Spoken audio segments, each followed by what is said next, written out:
ಇದು ಎಷ್ಟು ವರ್ಷದ ಸ್ನೇಹ ಅಂತ ನಿಮ್ಮ ಪ್ರಕಾರ?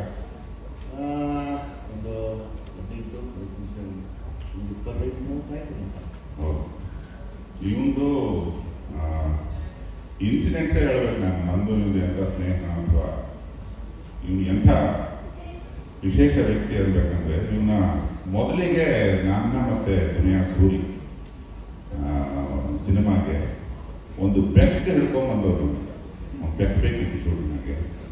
ಆ ಬೆಕ್ಕು ತಂದಾಗ ಅದೇನು ಬೆಕ್ಕಿಗಿಂತ ಆಕ್ಟಿವ್ ಆಗಿಲ್ಲ, ಅವತ್ತಿಂದ ಶುರು ಆಯ್ತು ಸ್ನೇಹ. ಚಿಂತೆ ಅಲ್ವಾ ಸರ್, ಬೆಕ್ಕಲ್ಲೂ ಚಿಂತೆ, ಅದೇ ಕ್ಯಾಟ್ ಫ್ಯಾಮಿಲಿ ಇದೆಲ್ಲ ಚುರುಕಾಗಿರುತ್ತೆ, ಕರೀತಿರ್ತೇವೆ. ಎಸ್.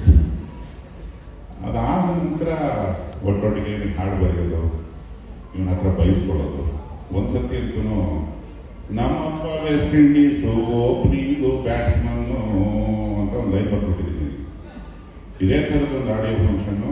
ಅವತ್ತು ನಾನು ಇದ್ದೀನಿ, ಇವನು ವೇದಿಕೆಗೆ ಬಂದ. ಇವೆಲ್ಲ ಊಟ ಆಯಿತು, ಶರಬತ್ತು ತಗೊಂಡ್ವಿ ಒಟ್ಟೊಟ್ಟಿಗೆ. ಶರಬತ್ತು ಎಫೆಕ್ಟಲ್ಲಿ ರಾತ್ರಿ 11:30-12 ಗಂಟೆ ಫೋನ್. ನಮ್ಮಪ್ಪ ವೆಸ್ಟ್ ಇಂಡೀಸ್ ಓಪನಿಂಗ್ ಬ್ಯಾಟ್ಸ್ಮನ್ನ, ಬೇರೆ ಯಾವ ಸೇರೋದು ನಿಮಗೆ ಹಂಗೆಲ್ಲ ಬರೆಯುತ್ತೆ. ನಮ್ಮಪ್ಪ ಬೆಳ್ಳಿಂಗ್ ಸರ್, ಅದಕ್ಕೆ ವೆಸ್ಟ್ ಇಂಡೀಸ್ ಓಪನಿಂಗ್ ಬ್ಯಾಟ್.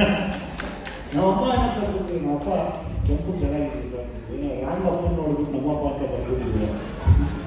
ಹಳೆ ಸಾಲ ಎಲ್ಲ ತಿಳಿಸ್ಬಿಟ್ಟಾವ. ಆಮೇಲೆ ದುನಿಯಾಗೆ ಎಂಥ ಅರ್ಥ ಕನ್ನಡಿಗ ಅಂದರೆ ಅವನು ಬೈಯತ್ ಕಳಿಸ್ಕೋಬೇಕು. ಯಾವ ಕವಿ, ಯಾವ ಮಹಾನ್ ಜ್ಞಾನಪೀಠ ಅವಾರ್ಡಿಗೂ ಕಮ್ಮಿ ಇಲ್ಲ ಅವನು ಕನ್ನಡದಲ್ಲಿ.